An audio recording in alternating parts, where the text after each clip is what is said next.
மாண்புமிகு பேரவைத் தலைவர் அவர்களே, மக்களே மக்களுக்காக மக்களால் நடத்தும் ஆட்சி மக்களாட்சி என்றார் அமெரிக்க முன்னாள் குடியரசுத் தலைவர் திரு ஆப்ரஹாம் லிங்கன். இன்றைக்கு அமைந்துள்ள மக்களாட்சி மலர்வதற்கு மக்களிடம் உள்ள பெரும் எதிர்பார்ப்பு, அவர்களுடைய எதிர்பார்ப்புகளை இப்பேரவையின் கவனத்திற்கு கொண்டு வந்து அதனை செயல்படுத்துவதற்கான திட்டங்களை, சட்டங்களை அமல்படுத்த வேண்டிய பொறுப்பு இப்பேரவைக்கு உள்ளது.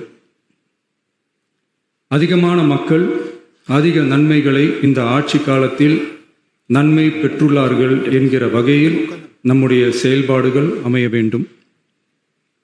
இங்கே அனைவரும் சமம்.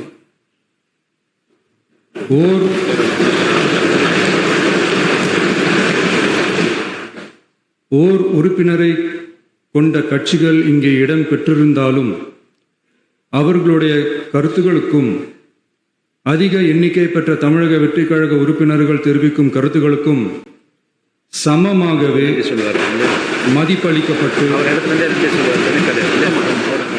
நல்லவை ஏற்கப்பட்டு அல்லவை நிராகரிக்கப்பட்டு ஜனநாயகத்தின் இதயமாகவும் மூளையாகவும் இப்பேரவை செயல்பட வேண்டும்.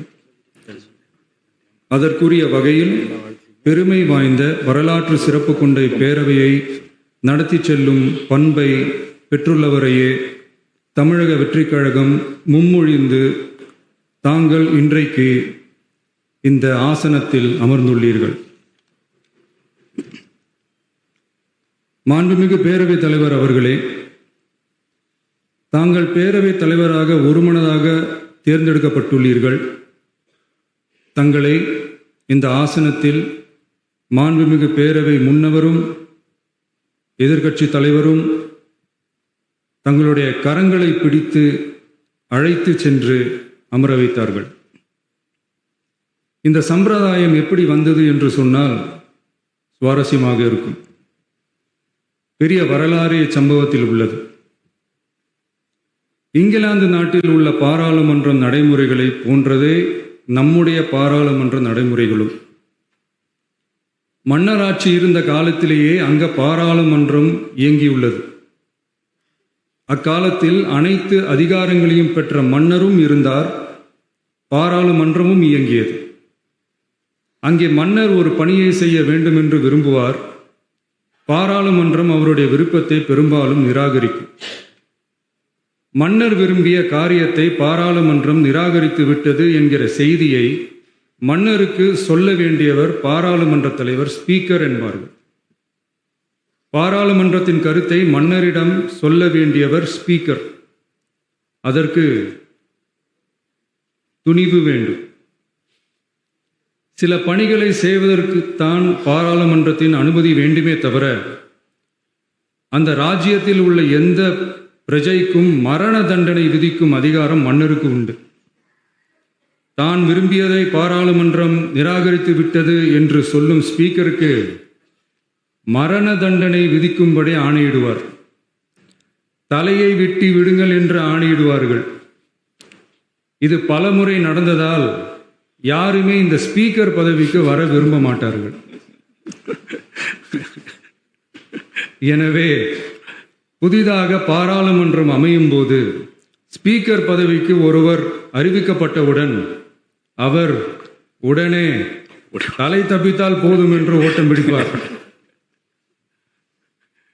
அணை முன்னவரும் எதிர்க்கட்சி தலைவரும் அவரை தடுத்து நிறுத்தி அவர் கைகளை பிடித்து இழுத்து வந்த ஆசனத்தில் அமர வைப்பார்கள்.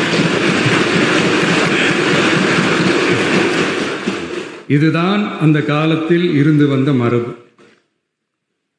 ஜனநாயக முறை ஏற்பட்ட பிறகும் இம்மரபு தொடர்கிறது.